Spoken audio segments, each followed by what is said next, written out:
It's said that the Kakariko Windmill is a loop that never ends, and for a long time, my music felt the same way. Most people hear the Song of Storms as a nostalgic waltz, but when I sat down to finish this project for the second time, I heard something else completely. I heard a song of internal storms, a version that needed more tension, more movement, and a lot more emotive guitar.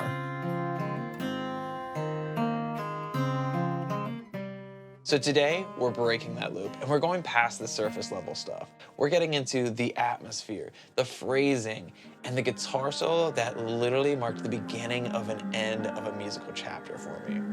This is the introduction to my new series called Can You Reimagine? We're kicking it off with my version of Song of Storms. Let's get creative.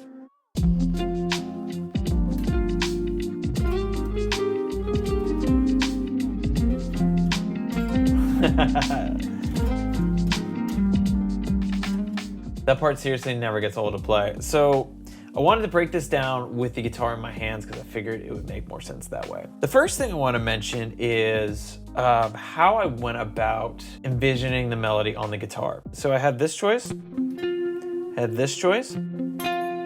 I had this choice. So the difference between those three right there is this last one, way too nasally. The second one wasn't too bad, and it probably would have even made sense with how I go into my solo later on. But I knew the sweet spot for getting that really cool vibey tone that was on a lot of my favorite chill hop or just chill music records in general, right around here. And it's because there's something magical around the 12th fret that you get this really cool tone, especially when you set your selector to a single pickup.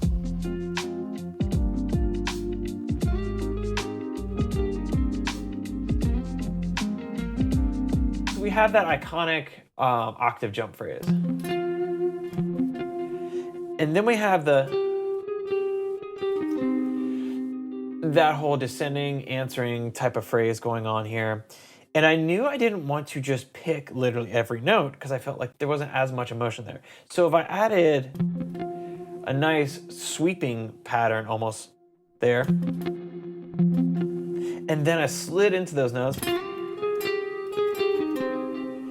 adding some more legato phrases, it added a lot of emotion to it. So you get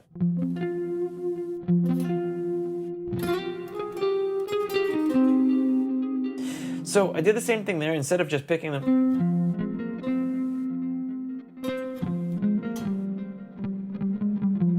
it like that, I wanted to add a really nice call and response going on there.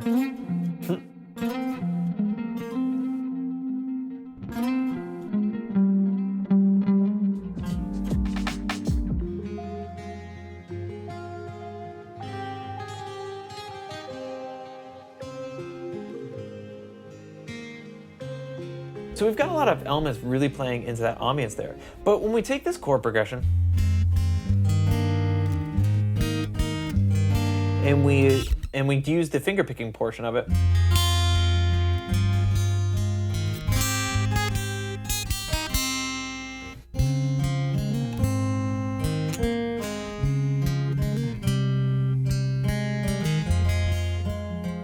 so when playing that finger picking pattern, there's certain points where I really focus on locking into the groove, the kind of that swing feel instead of the straightforward feel. And then there's moments where I use the effect of ritardando to slow it down or push and pull the feel of the tempo that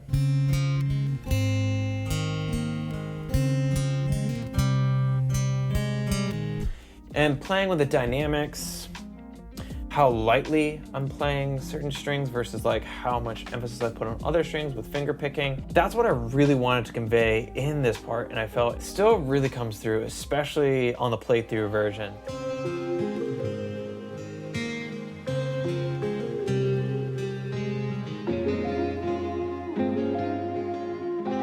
All right, y'all, so next up we've got the guitar solo, and I am stoked to talk about this in detail.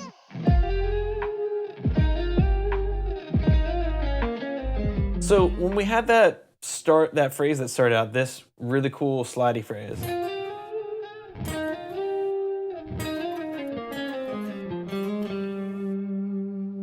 I wanted that to really link together. I could have just easily had it just be like one of those like noodly phrases that go up and down, but I just really wanted this this phrase that built upon each other, descending, but in a very smooth motion, something that you had time to digest, if you will. So again, we had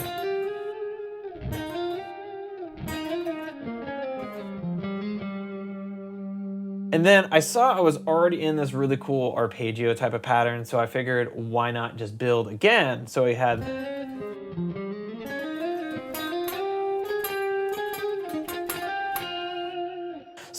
had that arpeggio build, just like in the regular melody.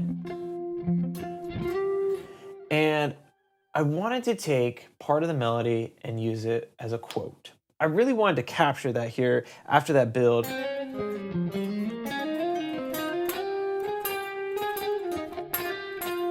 And I'm sure if you're watching this, you already know, but if you don't, the pentatonic scale, that 5-note scale, is heavily used in Asian music. So with a composer like Koji Kondo, of course I wanted to capitalize on the pentatonic scale there. So I wanted to utilize that, of course, with the arpeggio we have going on here, and build into the next most iconic and or meme-worthy neo soul chord, the minor 9.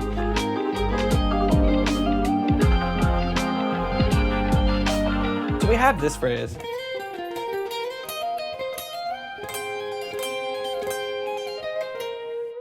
I wanted this part to be simple, but I wanted it to say something. I wanted this to be loud and proud. Like if I was just like blazing this loud on a stage, just shredding it for people, which who knows, maybe I might get to do one day. It would just give me goosebumps while I'm playing.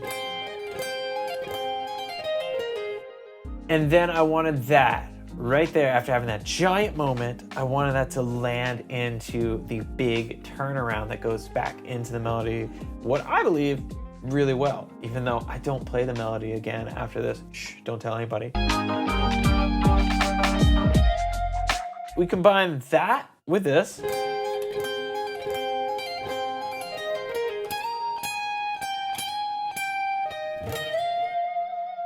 And you get a loud and proud statement that turns you back into the outro of the song. Music moves in seasons, and for me, the lo-fi season after so many seasons is coming to a close with this EP.